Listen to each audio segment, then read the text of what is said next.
John Hubbard, thank you for joining me today on Acquiring Minds. Yeah, no problem. Glad to be here. John, you're my first guest who is a former policeman. Former military is pretty common, as you know, in the world of small business acquisition, and you're that as well. But former police is a new one for me, so we are going to want to hear about that. But to set the stage, you acquired a trailer manufacturer last year, just over a year ago, February 2021, Express Trailers in Florida. And so that's the story that we're going to dive into today. So start us off, John, with some background. What was your military experience? And then what did you do when you left the military, right out of the military? Yeah, so I spent 13 years in the military, the Army. Got out as a senior enlisted guy back in 2016. Infantry paratrooper for 6 years, and spent my last 7 years as a special operations medic, just kind of bouncing around various commands. It was a pretty sweet gig. Got out and really went into law enforcement as kind of what I felt like a natural, gradual next step. It was kind of always something that was in the back of my mind, planning on doing post-military. And then I think I just got too old and waited too long to chase that dream. So it didn't last very long, a little under 2 years as a cop. Okay. And so it wasn't for you, you found? Yeah, I had my first kid about a year into it. I was a 34-year-old rookie in an academy with a bunch of 22-year-olds. So a hairier area of town than I thought it was going to be. So car chases, jumping over fences, pulling guns, fighting guys. Had my first kid and just realized, everything I just survived for 13 years overseas. Now for me to get hurt in my own backyard in Texas would be kind of ridiculous. So I hung up the guns for good and got a real job for the first time in my life. So you were looking for the more cushy donut eating version of police work, not the one where you're actually beating up bad guys. Yeah, actually I wanted the bad guy one. My last couple of years in the military was all staff time, so I was dying to get back out in the field. And then my old body remembered what being in the field was like. Okay. Well, so you decide that law enforcement's not for you. As I recall from our pre-call, some of your former military buddies had bought businesses. So you were aware of this concept, right? So tell me about that and what did you do after hanging up the guns? Yeah. And, in their defense, they were trying to get me to go straight from the military to grad school into this acquisition space. It seemed boring to me. Like, who wants to run a plumbing company or like a screen printing company? Doubted guys would even give me money to buy a company. So we'll get into that later, but went into law enforcement, left that, was a home builder for a couple months, randomly. I did some construction growing up, reached back out to those same buddies that kind of asking for career advice, and decided I was going to give this a go and delve into it full force. And kind of my mentality was, if these guys can do it, so can I. And so you immediately started looking for a business, or you got a job in the meantime? Enrolled in grad school at SMU to get my MBA. I did the executive program though, so a couple nights a week and weekends. And then I did a micro search in the Dallas-Fort Worth area of a company kind of the size I figured I wanted to buy. And basically with cold calling and, convinced them to hire me on with no experience. It was an exterior home remodeling company, doors and windows.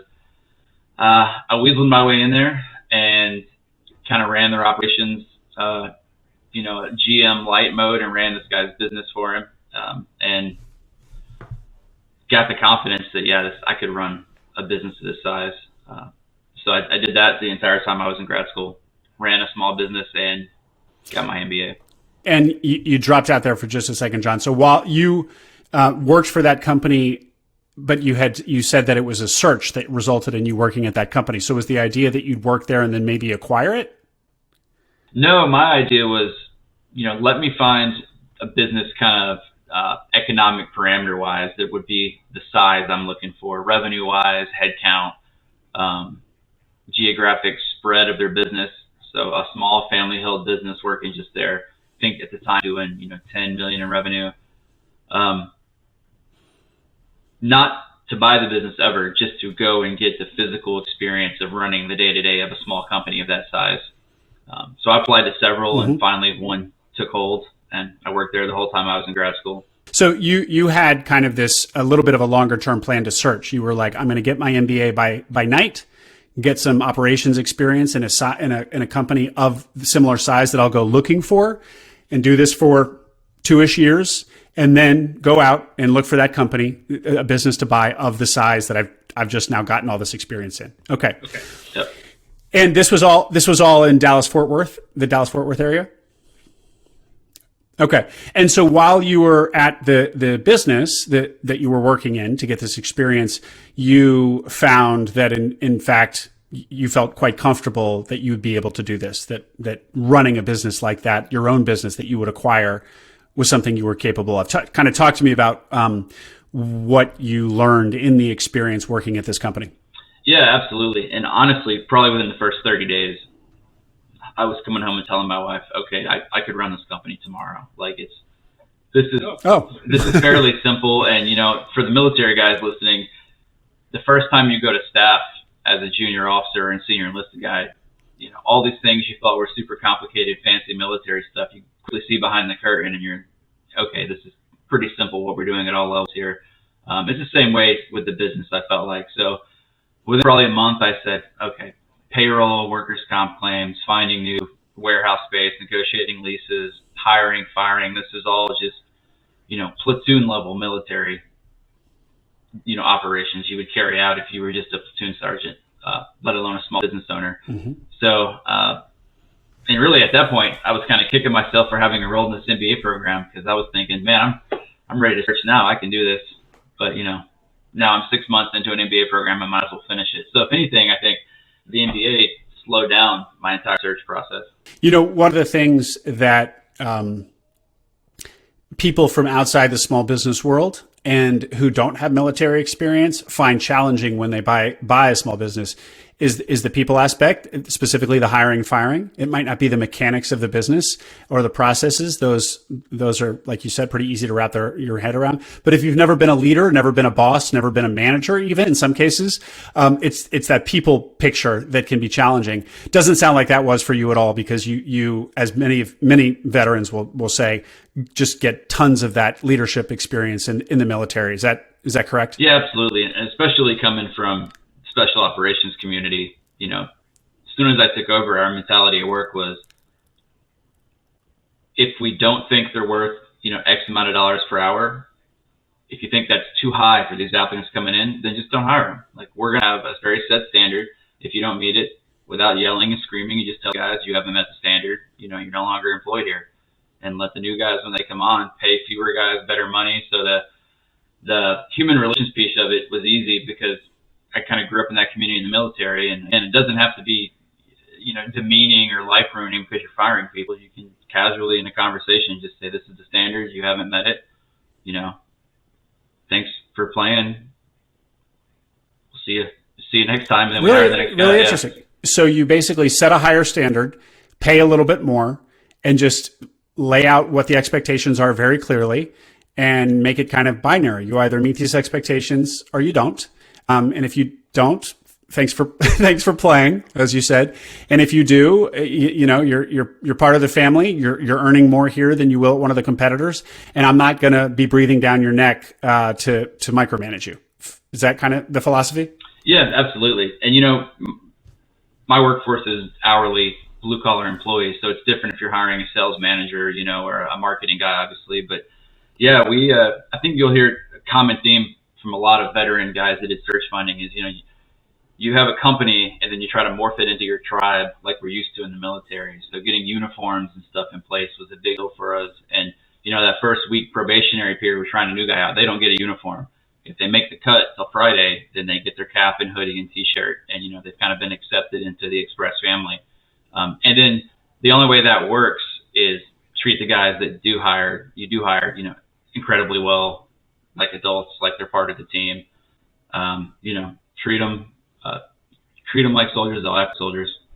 Treat them like soldiers, they'll act like soldiers. Great. Well, this is fascinating, but we're getting a little bit ahead of ourselves in the story. So we're still in Dallas Fort Worth, and after 30 days, you're comfortable that you can do this, but you do see out your MBA program, and so take us up to when you actually kick off your search. What did that look like?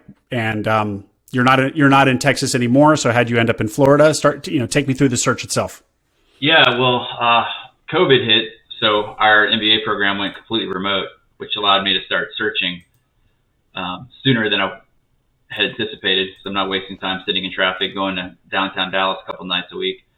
So I was working full time last October of 2020, working full time, going to school, and then searching, doing those three in preparation of the December 2020 graduation. So I started my search in August 2020, and we closed on a company February of 2021. So it all happened pretty quick. I kind of forced it all to happen very quickly.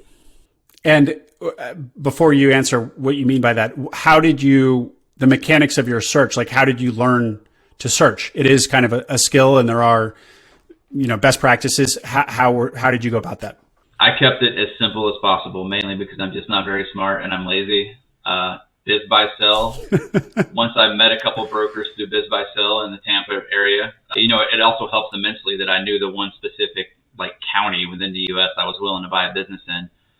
So with that as a search parameter, within 2 weeks of calling Biz buy sell ads, I knew the majority of the broker network in the Tampa Bay area, which guys were full of it, which guys were great, which guys represented businesses that were ready to close,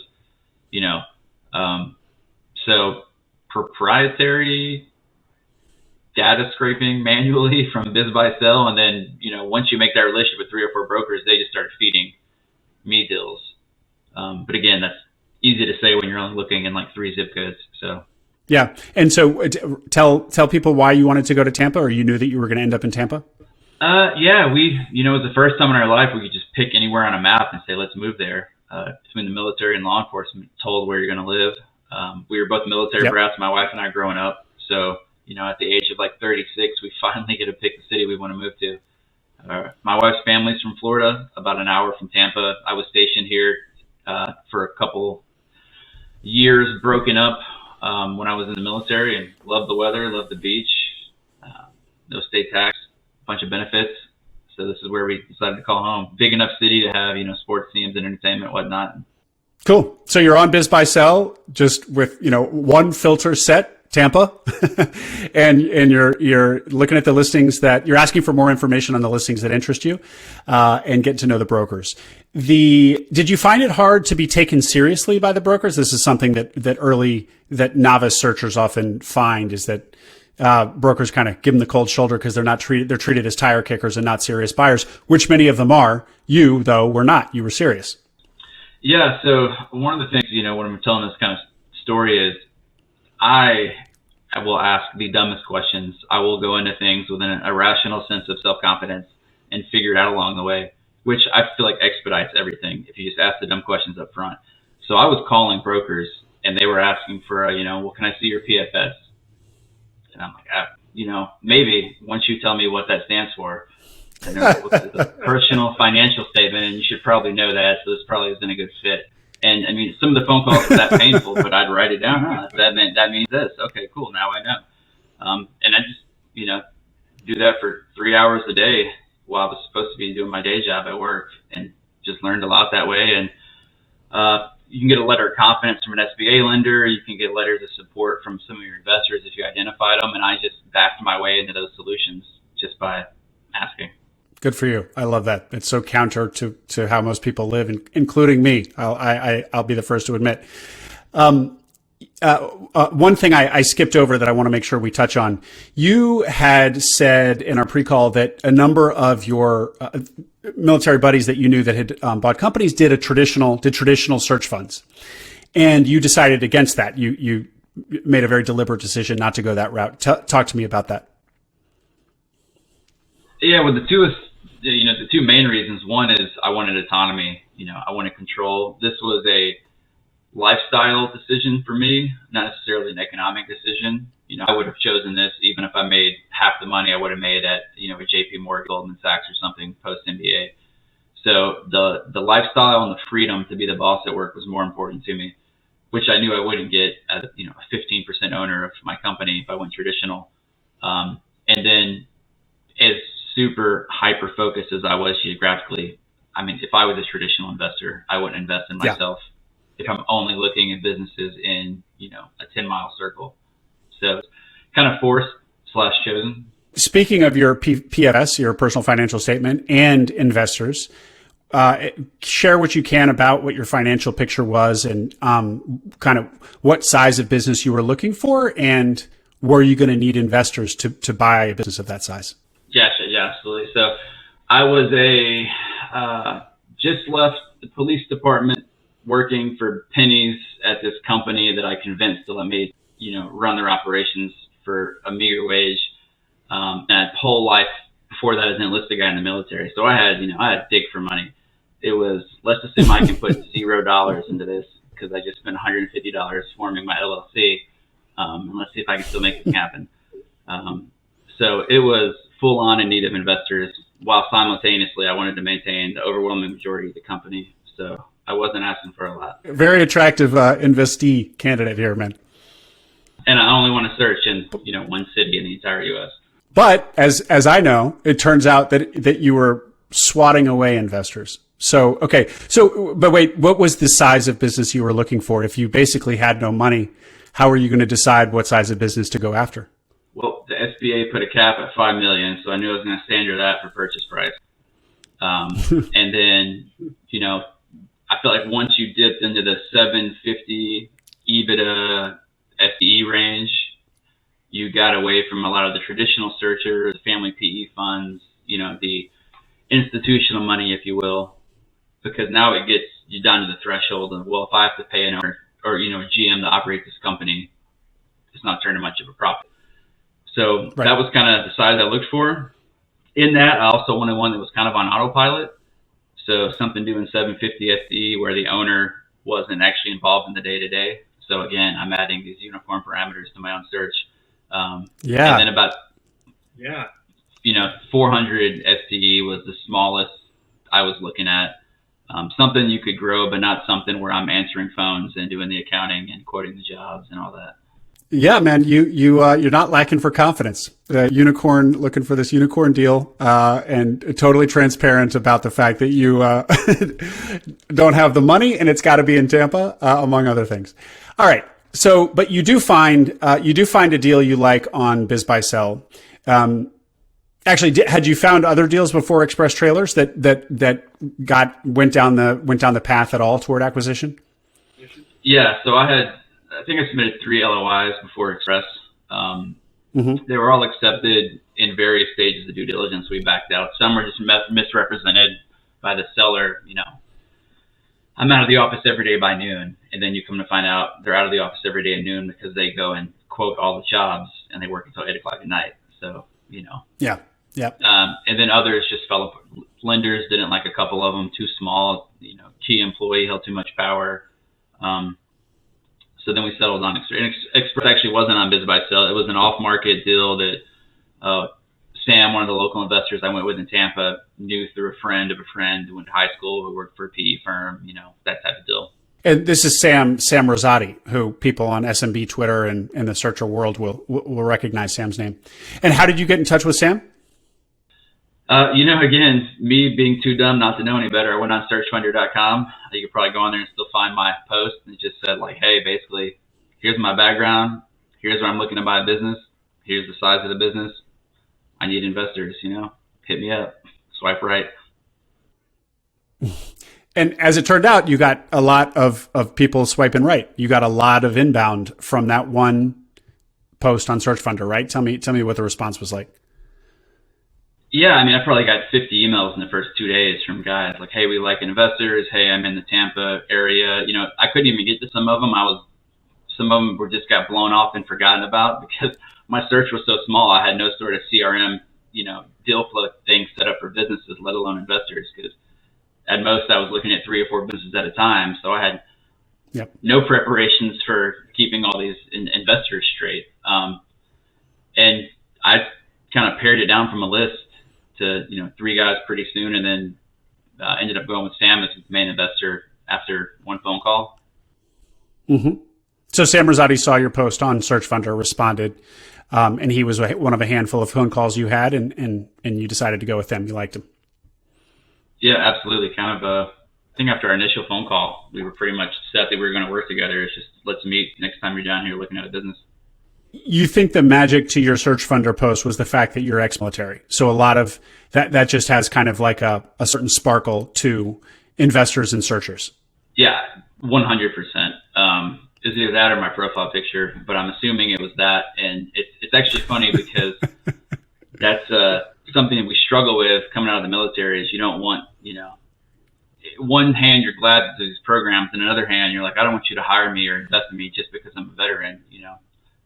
I would like to stand on my own merits. But then, you do the research into the historical return on investment for veteran searchers, more specifically like special operations veteran searchers.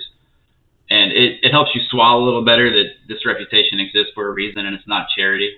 So my advice to fellow veterans is like lean on that, leverage that. It's not a handout. You earned it. So. Right. These are investors who are just looking at a track record of people like you and seems to check out. And so it's just one data point they're using, but a strong one. The deal flow that you were seeing or the listings on Biz Buy Sell, I'm just curious. So Tampa, let's call it a medium-sized city. Like how many deals are coming on Biz Buy Sell in that kind of 400 to 800 SDE range per month? Is it, a lot or a little? I really don't know. Yeah, more than I would have thought, considering, how I say the Tampa Bay area, Tampa, Clearwater, St. Pete, within a 30-minute little window. But, more than I would expect, and they came up more frequently than I thought. And I think a lot of them were actually getting snapped up by, local family PE funds. So, a lot of obviously hot garbage on Biz Buy Sell. It's the same ad that's been on there for a year and just keeps getting refreshed. But, there were several, and I think I could think of 2 or 3 other people I know loosely through search funding that bought businesses in Florida from Biz Buy Sell. And so Sam, this deal, Express Trailers, Sam sends to you, so privately, because you guys have basically, you've agreed that he's going to be your investor. And this line that you said about yourself earlier, that you don't want to work very hard. I mean, I say that delicately, but I think that you'll just be like, yeah, pretty much. I'm naturally lazy. Did you communicate this to Sam and the other investors that you talked to? Yeah, obviously Sam hears all these and he laughs in hindsight. I didn't advertise myself as lazy, but I definitely advertised it as, I was honor grad of, basic training in the military, but only after I found out that the honor grad doesn't have to march in the formation in July in Georgia. You get to sit up front with the VIPs. So that was my entire motivation to become honor grad, was so I would not have to stand out in the hot sun. So it's super effectiveness driven by extreme laziness. So as long as I pitch it that way, it works out for everybody in the end. That actually is really effective. My education is in computer science, and you'll hear a lot of the very best programmers say, I'm lazy, but this makes me a great programmer because I'm always looking for the shortcut. I'm always looking for the most efficient, effective way to get something done. And this makes me really effective at what I do as a programmer. So it kind of reminds me of that. Absolutely. Okay. So you see Express Trailers. Can you tell us, the financials? So the size of the business, the revenue, the number of employees, and so what the business looked like, and then as well, what your deal looked like. If you tell us about Express first. Yeah, so Express doing about $5 million in revenue. That had picked up pretty significantly over the last 2 or 3 years, from around a $3 million a year revenue to $5.5 million. 2 owners that own it for the last 30 years. They had been absentee for 10 years and 3 years respectively. So it really was kind of on autopilot with staff in place. 35-ish employees any given day, and it's just, from raw steel to rolling off the lot manufacturing of enclosed trailers, mostly for other companies' commercial accounts. And so I think you guys manufacture 3 different sizes of trailer. Do I have that right? No, so I actually changed the name of the company a couple months in, from Express Trailers to Express Custom Trailers. And depending on when this airs, I hope people don't go to the website until after we roll out our new website next month. But we hyper customize trailers for other very specific industries that you can't just go buy off a lot and do yourself. So we'll custom design a trailer for a large company and then maybe make them 100 a year of their model trailer. And so can you give us 2 or 3 like use cases or types of clients that you have, just so we can just add a little bit more color to your business? Yeah. So a very simple trailer in massive quantities, Brightview Landscaping. They're the largest landscaping company in America. Oh yeah. We manufacture their trailers. Some other companies, Permaliner is like an underground pipe repair company. We sell them our customized trailer. They put even more custom equipment in it, sell it as like a franchise. Military stuff they've done in the past. We'll make command centers for a sheriff's department or the FBI or something. So anything, like I said, from a landscaping trailer to a 50-foot gooseneck trailer that's used as a SWAT headquarters.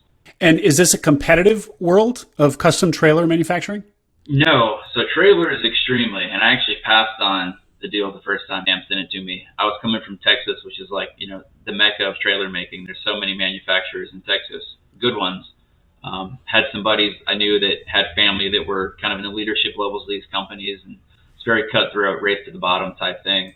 But not for this. That's for trailers you can go buy at a dealer. For this, like super customized commercial account stuff, it's really regionalized, and like we're the one for Southeast United States. And is there, I imagine there's maybe some nice recurring characteristics to this. So you design a trailer for your customer, and then they're coming back to you every year for another 100, an order of another 100, something like that. What is the recurring nature of the business, if any, look like? Yeah. So when I bought it, it was a 50-50 split of commercial accounts, really, and then like dealership work still. So kind of living in both worlds and not doing the best at either one of them. So I cut off all the dealer work, within the first month. We had 15 dealers in the state of Florida. I went and fired them all. And John, what do you mean by the dealer network? Like what are these dealers? Elaborate on what that looked like.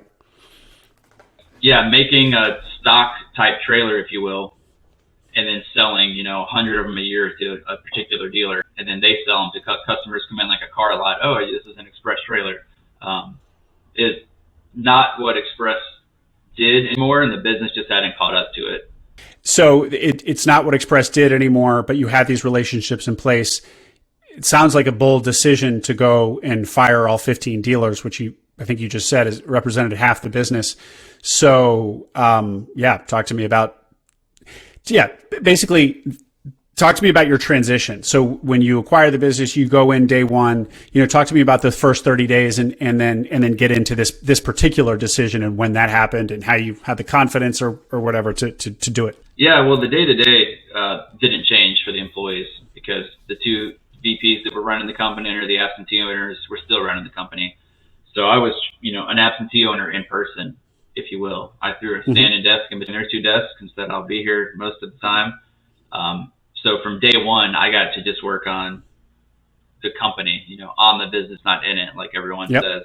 So just death by 1,000 spreadsheets and cost analysis and stuff, because you have to sell dealer trailers at a wholesale price for a dealer model to work. We're losing money on every trailer that sells to a dealer and then making great money on all the business account trailers.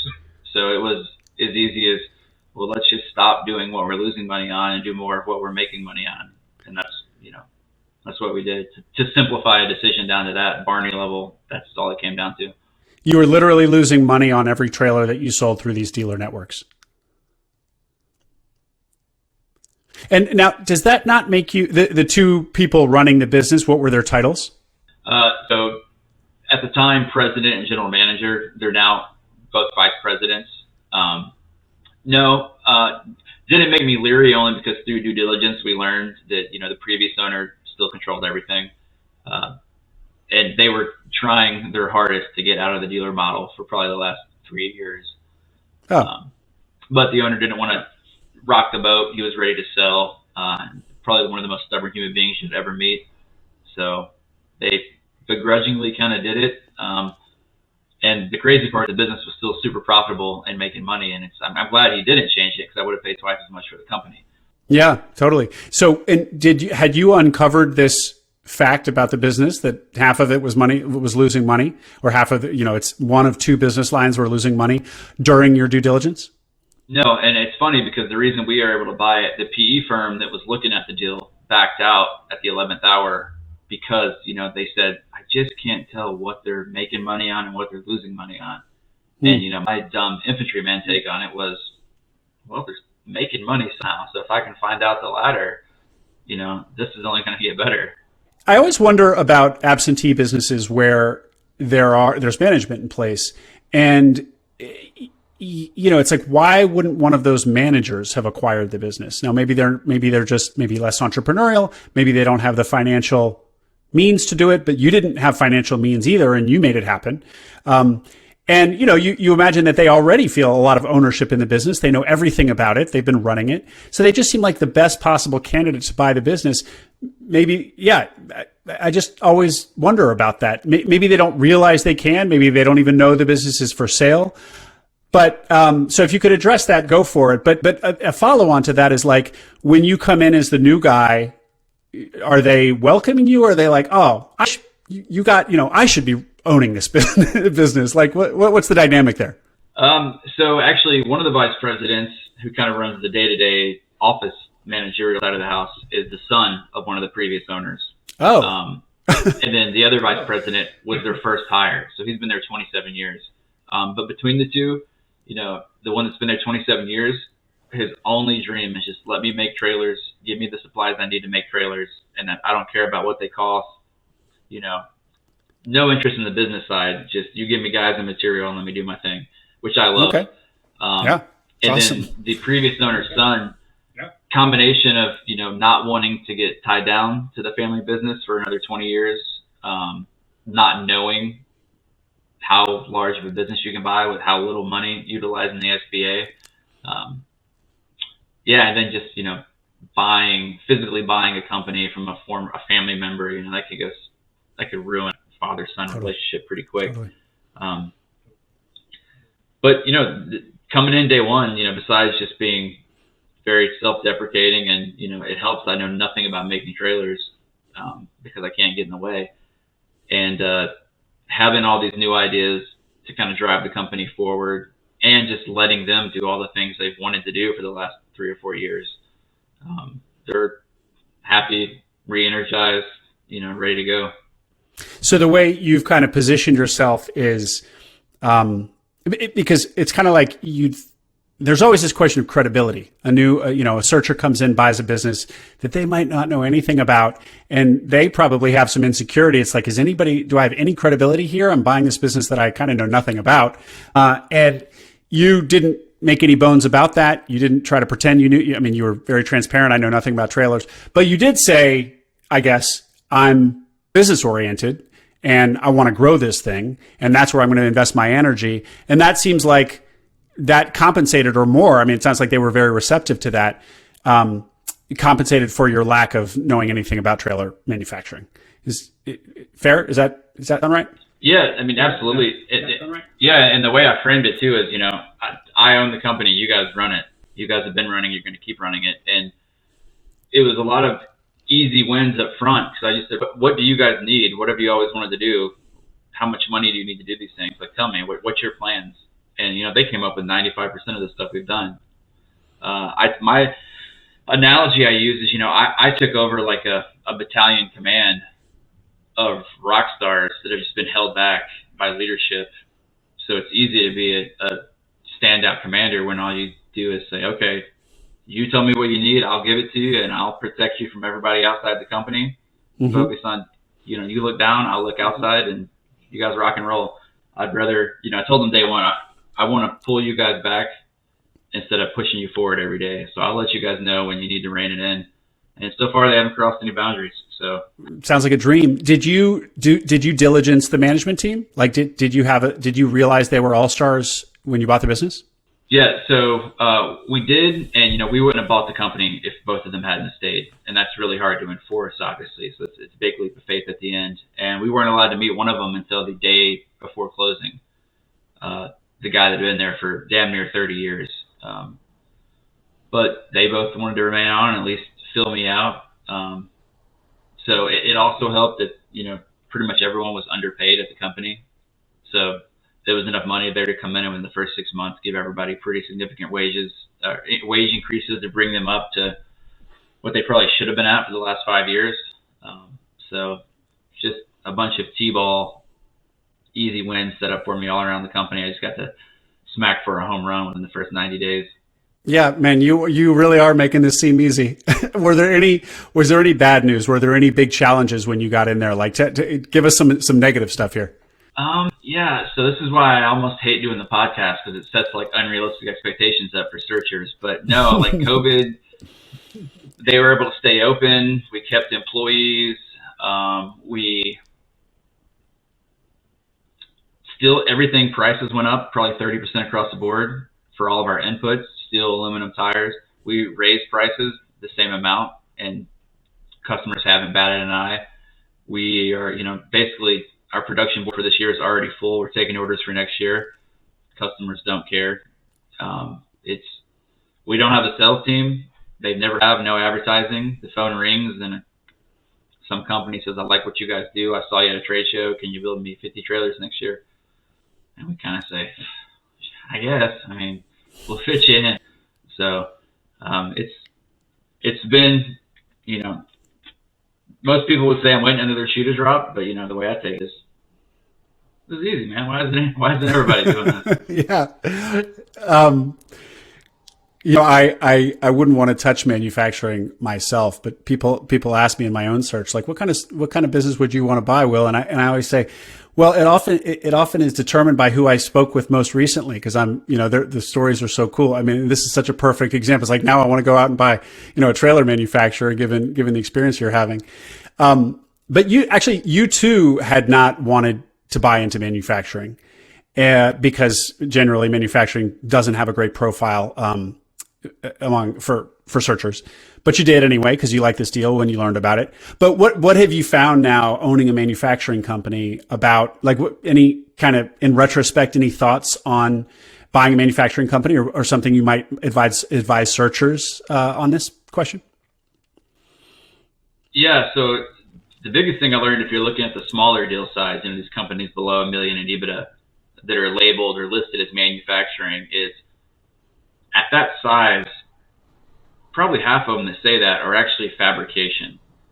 So you think manufacturing, and the reason you don't want it is because you have these big giant pieces of equipment that are $300,000 to do, press widget Y and widget X, and if it goes down, well, that CapEx set aside you need just to keep those machines up. When we manufacture trailers, and our most expensive piece of equipment is probably a $4,000 bandsaw to cut steel. It's handheld welders, handheld saws. It's an assembly line, if you will, but guys working with a tool in their hand. So it's manufacturing, but really like mass fabrication. So the CapEx is, our 2 VPs take-home trucks is honestly our biggest CapEx expense to keep track of. And I saw several businesses like that during my search down here that were manufacturing businesses. It's really like 10 guys with a bunch of welding and plasma torches in their hands. So I definitely wouldn't shy away from it. I would look into the company, especially if it's at that price range. It's not going to be some giant manufacturing behemoth. And then we buy in enough bulk, obviously, to still be able to get steel and aluminum and, the inputs that scare people off from a manufacturing company. So it needs to be small enough to be affordable, but large enough to where they start putting the screws down because the supply chain customers are not supplying. And we're closer to the top of that list because we order by the truckload and not by the crate. Yeah. So it's a balancing act there, but it's definitely doable, and there's pretty good margins in the right manufacturing space in small business. This distinction between fabrication and manufacturing, is that a John Hubbard distinction, or is that one that that people in the world of manufacturing adhere to, and like that's a pretty well, that's like an industry different definition? Yeah, no. So I think that would definitely be a John Hubbardism if you just said that. But then if you explain what you meant, I think people in the small business manufacturing would say, "Oh yeah, you're right." Okay. I get what you're saying, because I have highly skilled, $22 an hour guys manufacturing a trailer versus someone that might have a manufacturing business with $108 an hour employees that press the same stamping machine all day long. We're both manufacturing, but they're not fabricators. My guys are. So that's the difference. And it's a great, barrier to entry for me and what I do. Because your labor, your workers, your employees are more specialized, more, technical. Yeah. Skilled. Yeah. Cool. John, we're bumping up here on time. Still got a lot I'd like to ask you, but,